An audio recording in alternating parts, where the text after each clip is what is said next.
Ladies and gentlemen, welcome to the 16th day of March. One more day before St. Patrick's Day holds a very special place in my heart. But anyway, that's a different topic. My name is Wulwyn Porte and co-host Sarah Madras. Sarah Madras, and we are People plus Process equals Profits. We will introduce ourselves. Thereafter, we'll jump into the question. The question is, what was it really like in the beginning when you started to build your business? And how do you manage building the business from the ground up, bootstrap style? So I'm Wulwyn Porte, the process aspect of People Plus Process, where we go in and truly find out what your bottlenecks are, create systems and processes in there. Been doing this for 16 plus years in corporate America, and then transition to doing it for entrepreneurs, small, medium-sized businesses. Sarah? I am Sarah Madras. I am the people part of People Plus Process equals Profits, and I transform overwhelmed six-figure hustlers into seven-figure leaders. So I am a mindset transformation expert and certified Dare to Lead facilitator based on the research of Brene Brown. Excellent. So, Sarah, what was it really like? It sucked. Like, there's no other word. It sucked. Like, I want to say the beginning where you're like, I'm so excited. I'm going to start a business, and you file your forms, with the Secretary of State. Like, that part is exhilarating and exciting. And then you're like, oh, I have to make money and get clients. And that part sucks. It is stressful. And all kinds of fears and limiting beliefs and worst case scenarios. And what if I end up poor, living under a bridge somewhere? All that comes up at the beginning. The beginning is scary. See, mine was similar. See, I always stumbled into them. So web development business in 1990, 98, 99, early 2000s. I didn't, it was a hustle. It was a hobby. Flipping a house here or there was a hobby. The real one came, with Joseph Solomon, where I had to think it through and I had to be strategic. That was hard. That was hard, but it was a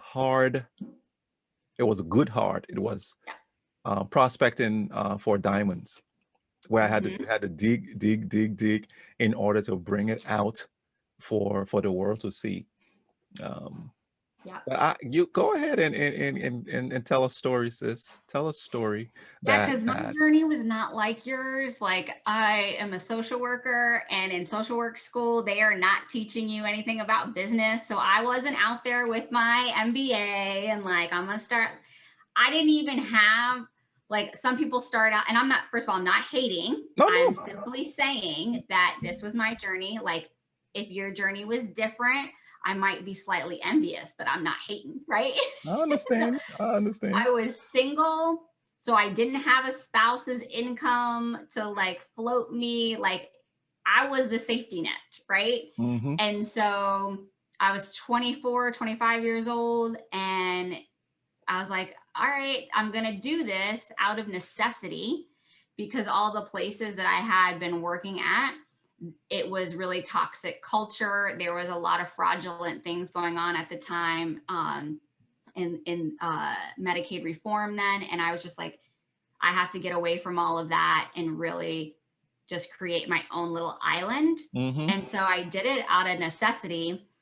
And there wasn't I had just graduated and only had my first job for 2 years before I started the business. Wow. Yeah. So it wasn't like I had worked in corporate and had saved all this money. It was literally, I was furnishing the office by going to thrift stores, and I would buy oh, there's a $50 love seat that looks in good condition. That'll be what I put in the, so it was tiny, tiny, and then just these little small incremental growth from there. Wow. Wow.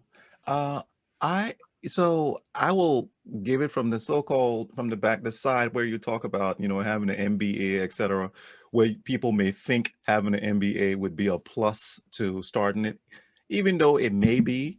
But here is someone who's the only thing I would bring into the job was my laptop and what was here. They did marketing, they did Right. planning, they did sales, they did branding, they did, I mean, just everything they did. And all I had to do was come and insert my engineering or my business management self, do that piece because the machine was oiled well. There were hundreds of us in there, Yep. and I didn't see that aspect of getting clients. It was the sales guys who were going out to get clients. It was the Right. marketing people creating the words, the proper triggers that would Yeah. make somebody say, "Oh, let me see what you have." And here's the rude awakening that when I got out, I'm there speaking corporate jargon to people who don't even understand what key performance indicator. I handle key performance indicators for you. The thing is, we have to know, and then I'm you know what I'm doing? I'm doing acronyms, Yep. KPIs and da da da, and people are, huh? And I found out in the first year, people were just looking. So here's what I'll say to you who are there. I think there are people listening who's coming out of corporate, right? Who will transition into this. Always look at it from what's in it for me in terms of what the client sees, what's in Sarah's business for me, what's in your business for me. Ask your friends around, tell me, what do I do great pertaining to this service you think I'm giving? What do you think? How do you think? How do you receive it? Because the way they receive it is completely different from the way you perceive it and the Right. way you will state it. So here goes.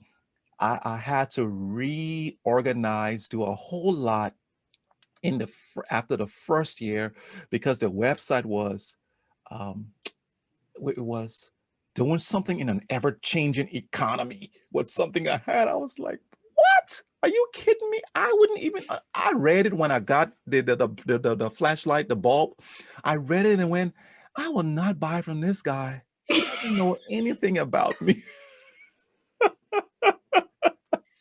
Well, and I love your point of coming from corporate and creating your own business is like you said, you didn't have to go out and get the clients. The sales team did that. You didn't have to know the marketing team did that. But when you have your own business, you're the sales team, you're the marketing team, you're the interior designer for the office. You are everything. You don't have a budget either.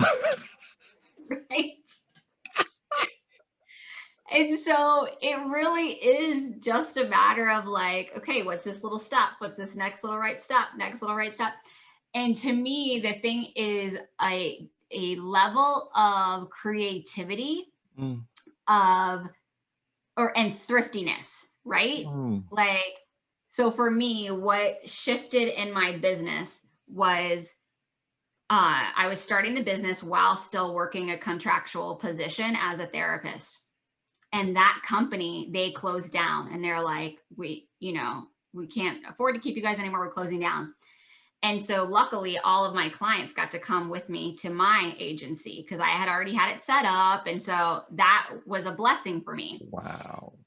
And in order to help, so now I have clients, but in order for it to grow, I need to be doing marketing. And so we would go and do lunch and learns and made our little like I made a pamphlet on Vistaprint. Like y'all loved me some Vistaprint in the beginning, still do. Like can't Vistaprint's Kudos. where it's at, you know what I Yes. mean? Yes. Had my little flyers. I made my own gift baskets that I would take and put the flyers and go to different referral partners and be like, hi. But it was getting to be that balance of, well, I'm seeing clients and I'm busy in the business. So how do I build the business? Right. And a lot of, this is one of the things that we see a lot of what Wulwyn and I see is that bottleneck of, I want to build a business, but I need to make money by seeing clients in the business. How do I manage that time-wise? And so that level of creativity, of being really creative of how you're going to solve those problems. My dad is an entrepreneur and his whole life as a salesman. And he was retired at the time, and he came up to visit me in North Carolina. And for 2 weeks, every morning he would wake up and I would have his list of places to go and take a gift basket to. And this was back in the MapQuest days where it was a printed out MapQuest, and I had his route all mapped out, baskets in his car, and he would go and hit all those different referral partners. And I mean, who better to pitch you with the most level of love and exuberance and excitement than your own parent? Yes. And so my dad is like, my daughter is amazing, and would get into full-on conversations with people and send all of your clients to my daughter and take good care. And that, so I could still see, and it just was 2 weeks, but that shifted everything. Wow. And so it's like, who do you know in your circle who either would be willing to volunteer and trade, right? Like trade. I will babysit your children while you go on date nights with your spouse, if you will do my marketing for me and go out to those, you know, and pitch me. Yeah. Yeah. Like, as entrepreneurs, we got to get really creative of how we're going to make those things happen. I will dog sit for you. If you got a skill set like Wulwyn, you can be building people things. Be like, I will come and help you remodel your kitchen or remodel your dining room. That's true though. Yeah, can you go out and do my marketing for me for 2 weeks? You know what I mean? Light bulb. So if you're out there, I've got the stuff to prove it. I ripped my finger off on a table saw. Yeah, tell them, Sarah. but you're right. You really have to be creative, and there is no wrong way to do it. Let's just set that up. What was it really like? There's no wrong way.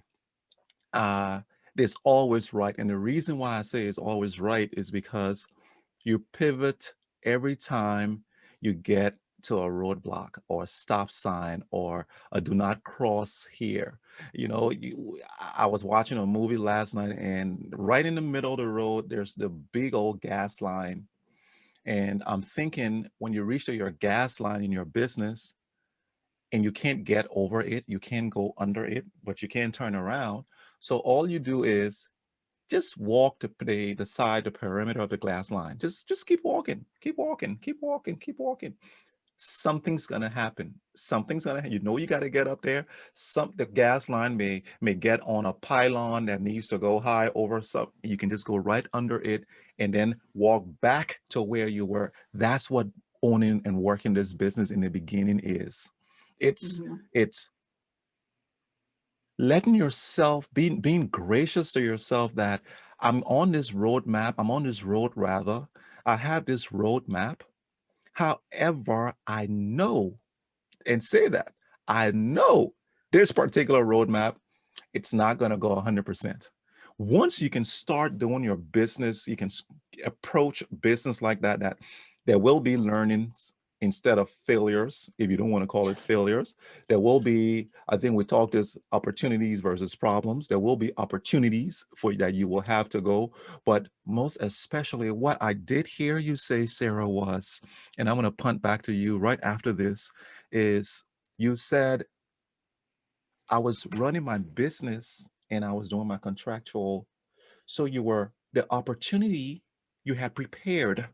Correct. You had prepared. So here's the point I would love us to hear. Prepare when you have the real hustle going, prepare the side hustle and prepare it well. Because once this is what you really want to do, something's going to happen on this parallel road that will affect positively this. So back to you, Sarah. And it's so funny that you say that, because it makes me remember. So when that was happening, like I had started my business, was doing the contractual work, the people knew there's a bunch of other therapists there, and they knew I had my own business, and I reserved the conference room, and we all got in there, and on the whiteboard, I was literally like, this is what they're making off of you here. This is what it costs you to go and start your own business. These are the steps to take, and literally held during a lunch hour, a like, you know, business startup 101. And they were just sitting there like, I had no idea. I had no idea that's what they made off of me. I had no idea that's what they rates. I had no idea I could do this. I had no idea. And I literally just, it was math, y'all. You can't really argue with math. Yep. And so at least five that I can remember from that went and started their own. So they were starting to set theirs up. And so everything was set up so that when that company was shutting down, we already had our agents, like we already had our business, we already had our plan. And so that then it was a smooth transition for us, and more importantly, a smooth transition for the clients. But that's the thing, if I would have hoarded that knowledge, if I wouldn't have shared that knowledge, you know, with others, all of those clinicians would have been in a bad situation too of, well, now I have to find a new place. How long is it going to take me to find a new place to work? What do I do? Like that whole thing. But instead, I shared the knowledge, and then they got to take it and say, I'm going to be in command.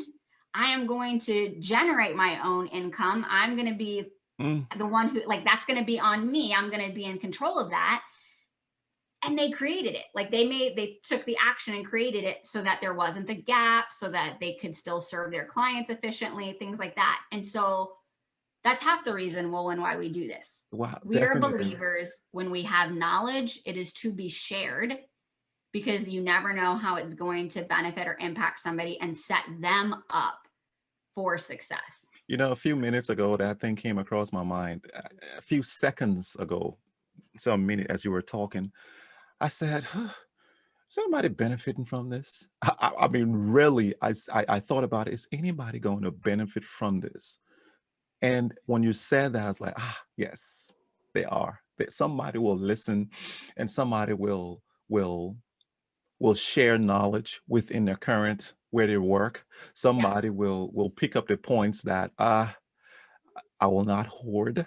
I will prepare. I will be ready for the opportunity when it arises. But I think, Sarah, I don't know if this is another question for another day, but I swear when you were talking, when you were speaking, the issue of when to start, but most especially the issue of when to leave the current gig. See, you had They kicked us out. The things worked out well for you because they gave you a reason. You had a good reason to start. Yeah. But what happens when this place is a good, I think that's a good one for next week. It is. Well, because let's pause that for next week, because yes. I want to bring up one thing for this week that I see often is it's twofold. And I know I have done this, so that's why I'm bringing it up. We look at where somebody is, and we're comparing our start to their middle or their near the end, or you know what I mean? Like we're comparing our 1 month business to their 2, 3, 4 year business or more, right? And no one really talks about what it's like at the beginning, which is why it's so important for us to have this conversation. And because people are comparing it, they think in order to start, I have to take out a loan. I have to get myself into credit card debt because I have to have the best looking furniture, the best, fanciest looking office.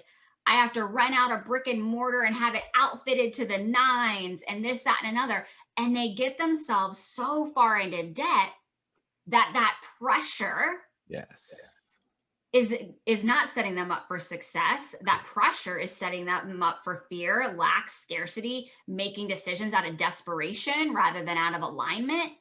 And so say to yourself, what is the minimal that I need in order to start this business, or in order for this business to go from here to here? What is the minimal I need?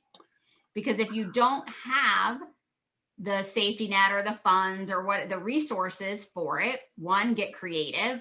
And then two, don't stretch yourself to a point where you're then going to be making decisions out of desperation and lack and scarcity versus out of alignment and abundance and momentum. Correct. So Sarah, good point. I love that because clients, there are a couple we've talked to, and most, you know, in my practice, I've seen they go, I want to get a brick and mortar now. Like,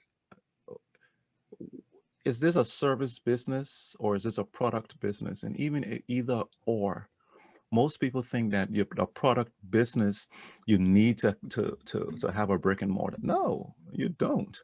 Just have an excellent process that you can meet the client at their place of work, or the beautiful Panera, or better, go and rent the little space only for your meetings at the co-working station. Exactly. Or go to there's this one called the Frontier where it's open and free with great meeting places in the open. Go there, look professional, take your product, because everybody there is running a business, and display, show your client what it is, and you can hop on that for a while when you can then get the income to go and do the brick and mortar. And it's not, it's based on what your forecast is on when you will, what's your watermark when I get here. You say the biggest problem is planning, Sarah. The biggest problem I see is planning. Most people just jump into it with, I want to open a business. But it's so important to call Sarah and Wulwyn, call us. And I know I'm dead serious. I mean, I know I True. plugged that True. in. But look at you, look how he got that in there I though. got that in smooth, right? I'm like butter. But it's so important to call us or call someone who knows how to do this. And the headache, the things that you are pining over, am I going to be able to do? Those things come easy for us. It comes easy. We've seen it, and we know we have ideas. We have plans. We've seen it. We know what to tell you, how you can ease into it, and it makes your process of owning yours so easy. I have a client who, you know, I'm going to jump in this. So no, I'm not going to jump in this next one because it's the biggest question is, so how am I going to transition? Don't worry about that. Plan properly. Once you can plan properly, then you can execute. Yeah, because then you can execute with confidence. It gives you, if you've planned properly, your level of confidence and conviction skyrockets. And so then when you do transition, you're like, I'm good because I know that I've planned all these things. I have everything in place already. Sarah, but here's the thing, and here's the thing. You talk about, and I'm talking about people who out there, clients, prospective clients, listeners, you say to yourself, between Wulwyn and Sarah, because this is what they will say, I want Wulwyn. Take me, pick me. I want Wulwyn because of process. He knows the process. But do you know what you fail to realize is, after I have given my clients all the processes and systems, the plan that they have to do you know what blocks most of them from going to the next step? Sarah, you can answer that question. That's where you come in. All right there. All right there. Those thoughts, And all that's those where Sarah stories, comes in. Sarah comes in and blows it out of the water. And that's why we saw the this is starting to be an infomercial. Geez, that's why we saw it. And no, but it's I'm like, reel flowing. it in, reel It's it in. flowing. No, I'm not. I'm not really. It's flowing because it's in line with what we were talking. That's where we found the crack in this, and we wedged and put ourselves. We put the Right, we people found and the gap. process in there. We saw that gap, right? And we came and said, you know what? It's so important for us to come in and put these pieces in so that when people engage with us, they are able to do one-stop shop and leap in a single bound like Superman. Your turn. I know I went heavy on this, but it wasn't my, we don't like to be salesy, but it flowed. Well, and to me, it's not salesy. It's just speaking of what it is that we do, because if people are listening and they don't know, now they know. Now you know. And it's up to them if they want to take the step to book a call. Correct. Yeah. So it's bootstrap style. Oh my goodness, I hate that word bootstrap because it just tells me it's work. See, why? And It's I was work like, y'all. because it's work. I know, no, it's bootstrap. I'm strapping my boots because I'm about to do this stuff. I'm about to work. Yeah. But here's the thing, though. So I'll leave out. I want to totally validate that in the beginning, it's not that fun, right? Like in the beginning, it's harder. Obviously, the ease isn't necessarily there. But here's a mindset shift that you can do that will help make it easier and more enjoyable. If you see it as an adventure, and if you see it as experimentation of like, because for me, I was like, I got my master's degree in social work. They don't teach us this. I'm going to learn out on the streets as I go. And what are people going to say? Like, dang, that was a stupid decision. And I'm be like, what can I say? I'm just a social worker. Like, and so you can be like, what can I say? I'm just trying it out and seeing how this rolls. And so thinking of it as that experimentation and of like, oh, what can I try out today? Let's try this strategy, or, like just having fun with it, seeing it as an adventure, seeing it as that journey rather than getting stuck on that result like we talked about in our earlier Q&A.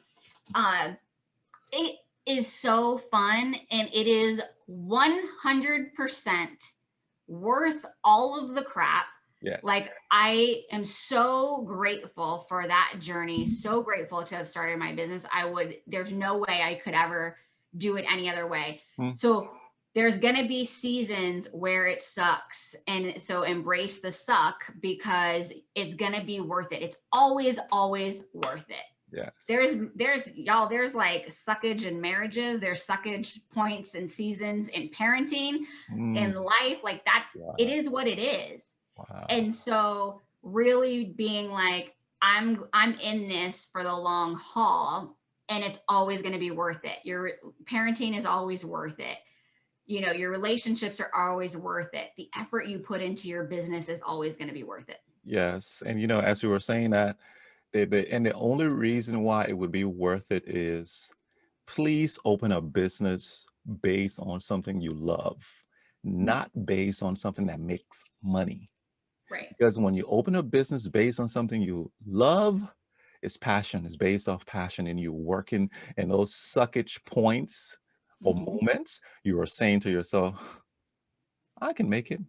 Because I know there are many times in it where I said, oh my goodness, this thing is zero's coming in. But I love to talk and I love to help people. I just love it. So I'm just going to keep doing what I love doing, and the seasons change. Yeah. So we came on at about 5 after 2, after 2, after 11. And I think right now is where we have to honor what we said. We're coming for 30 minutes. Sarah, you have any other things to say before we summarize and close this? No. The only thing I have to say is we're here for you. Definitely.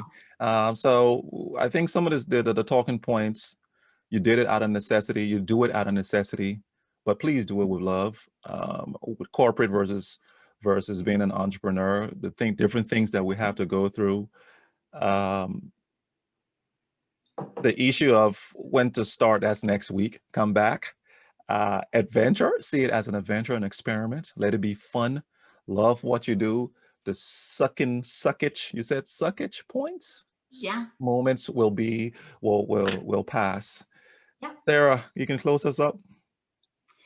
All right. So if you want to learn more about People Plus Process equals Profits, then head to the link that Wulwyn is going to drop in the chat, and you can schedule a free consultation call with us and learn how Wulwyn can come in and audit your systems and figure out how to make your systems better. I can audit your mindset, and together we make your business better and run faster and make more money.